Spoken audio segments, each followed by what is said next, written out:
नीमच जिले में कार्यरत आशा और आशा परिवेक्षक कार्यकर्ताओं ने अपनी लंबित प्रोत्साहन राशि के भुगतान और सर्वे कार्य के दौरान पुरुषों की कमर का नाप लेने से संबंधित असहजता को लेकर आज मुख्य स्वास्थ्य एवं चिकित्सा अधिकारी को एक ज्ञापन सौंपा। आशा उषा आशा परिवेक्षक एकता यूनियन सीटू मध्य प्रदेश नीमच इकाई की ओर से दिए गए ज्ञापन में बताया गया है कि आशा कार्यकर्ताओं को पिछले 4 महीने से उनकी प्रोत्साहन राशि और अन्य देय भुगतान प्राप्त नहीं हुआ है, जिससे उन्हें दैनिक जीवन यापन में भारी कठिनाइयों का सामना करना पड़ रहा है। उन्हें बैठकों और स्वास्थ्य केंद्रों पर आने जाने जैसे कार्यों के लिए भी उधार लेना पड़ रहा है। उन्होंने सीएमएचओ से अविलंब बकाया भुगतानों को सुनिश्चित करने का अनुरोध किया है। ज्ञापन में एक महत्वपूर्ण मुद्दा उठाया गया है, जिसमें आशा कार्यकर्ताओं को सर्वे के दौरान पुरुषों की कमर का नाप लेने का निर्देश दिया गया है। यूनियन ने इस कार्य को महिला कार्यकर्ताओं के लिए अत्यंत असहज और अनुचित बताया है। उन्होंने सुझाव दिया है कि इस कार्य के लिए प्राथमिक या उप स्वास्थ्य केंद्रों पर विशेष कैंप लगाए जाएं, जहां आशा कार्यकर्ता लोगों को लाकर प्रेरित करे और पुरुष कर्मचारी ही पुरुषों की कमर का नाप ले। इससे आशा कार्यकर्ताओं को होने वाली परेशानी से मुक्ति मिलेगी। आशा कार्यकर्ताओं ने उम्मीद जताई है कि सीएमएचओ इन दोनों समस्याओं पर गंभीरता से विचार करते हुए शीघ्र ही आवश्यक कदम उठाएंगे। सर को तो हमारी मुख्य मांग ये है कि हमारा जो 4था महीना चल रहा है प्रोत्साहन राशि हमें, तो उसके बारे में सर को हमें बताया हमने कि हमारा पेमेंट आना चाहिए। हम बहुत परेशान हो रहे हैं, कड़ी धूप में घूम फिर के हम काम करते हैं, उसका भी हमें पेमेंट नहीं मिलता है। हमारा कार्य है आशा कार्यकर्ता, हमारा प्रोत्साहन राशि आधारित कार्य है। अगर कार्य करने के बाद भी वो प्रोत्साहन राशि भी नहीं मिले तो फिर कैसा लगेगा। कितनी आशा कार्यकर्ता प्रभावित होती इससे?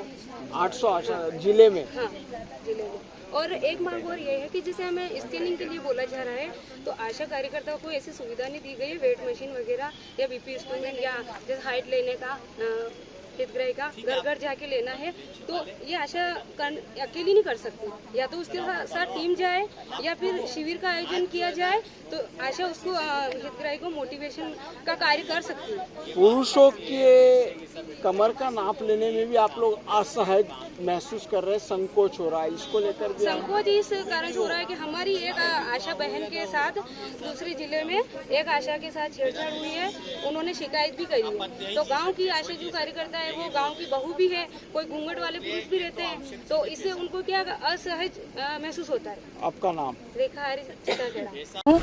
और हम आज आशाएं सभी इसलिए इकट्ठा हुए हैं कि सरकार हमसे रात और दिन काम तो कराती हैं। जब भी फ़ोन आता है पेशेंट का भी तो हम भी उठ के जाते हैं और सारा काम हम करके देते हैं। आयरन की दवाई पिलाना, आयरन की गोली खिलाना, महिलाओं को हॉस्पिटल तक पहुंचाना, उनको आयरन की खून की कमी हो तो आयरन की बोतल चढ़वाना, खून चढ़वाना, और सारा काम सरकार को जब हम करके दे देते हैं, लेकिन जब हमारा प्रोत्साहन हमारा बजट आने को होता है तो सरकार जब भी यही सुनने को मिलता है अधिकारियों से कि आपका बजट नहीं है, आपका बजट नहीं है। तो जब हम काम करके बजट नहीं ले पाएंगे तो हम अपना काम, अपना घर खर्च कैसे चलाएंगे, और यहाँ नीमच आएंगे तो किराया लगाएंगे कैसे, हम रोज़ रोज़ इधर उधर से मांग के तो ला के नहीं देंगे, सरकार को देना तो पड़ेगा। तो जब आ जाए तो भी नहीं देते हैं, और बस हम जब भी ज्ञापन देने आते हैं तो बोले आपके खंभ लग गया है, अगले महीने आ जाएगा, इस महीने आ जाएगा, और अभी हमको 4 महीने हो गए लेकिन हमारा बिल्कुल पैसे नहीं मिल रहे।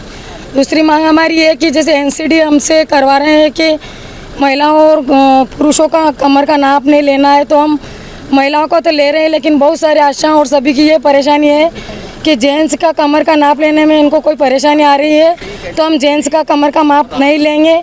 और अगर महिलाओं का जो भी काम है हम कर रहे हैं और सरकार को करके देंगे, लेकिन जब हम काम करके देंगे तो हम हमारा पूरा बजट भी लेंगे, और अगर हमको सरकार बजट नहीं देती है तो हम उनका काम भी अब करने को नाराज़ है और अब नहीं करेंगे। आपका नाम? मेरा नाम शिवकन्या पाटीदार है, बामनिया की आशा कार्यकर्ता हूँ। आज आशा कार्यकर्ताओं द्वारा 2 मांगों को लेकर ज्ञापन दिया गया है, क्या इसका समाधान है और किस तरह से आप इसके लिए उचित निराकरण देंगे? इसमें सर इन लोगों ने आज आशा को जो दिया है ज्ञापन, उसमें इनकी पहली जो मांग ये है कि इनको जो प्रोत्साहन राशि जो मिलना चाहिए समयानुसार, वो थोड़ा इनको डिले हो रही है। तो उसके लिए अपन यहाँ हमारे जो अकाउंटेंट है जो देखते हैं डेम, उससे बात कर लेंगे कि वो किस कारण से रुकी हुई है, ठीक है। उसका निराकरण अपन अतिशीघ्र जितना कोशिश करें निकालने की, ठीक है। क्योंकि अगर भी ये भी जैसे बजट अगर ऊपर से नहीं आता तो उसकी वजह से ये डिले हो सकता है। जान करके कोई शासन मतलब किसी भी कर्मचारी को कोई पैसा गवर्नमेंट रोकती नहीं है, नहीं अधिकारी को रोकने की चाहता है। दूसरी मांग और दूसरा जो इनका ये मापने वाला है कमर में, अब तो स्वास्थ्य विभाग में तो मेल फीमेल का जहाँ तक अपन है कि ये सब भी जानते होंगे आपको कि फीमेल चिकित्सक हमारी जो पुरुष चिकित्सक को चेक करती है बाकायदा, कोई ऐसा मुझे लगता है इसमें कोई वेरिएशन वाली बात है, ठीक है ना।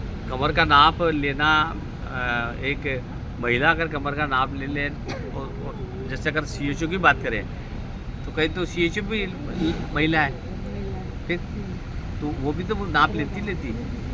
तो अपन इसमें जेंडर वाली बात अगर करेंगे तो मुझे लगता है स्वास्थ्य महकमे के लिए उचित नहीं है। हाँ, मेरा यही कहना है कि तो अगर अपन छोटी छोटी चीज़ों को लेके चलेंगे, क्या हम कमर की माप महिला होने के नाते नहीं ले सकते पुरुष की, तो ये उचित नहीं है, क्योंकि स्वास्थ्य विभाग में तो सब कॉमन है।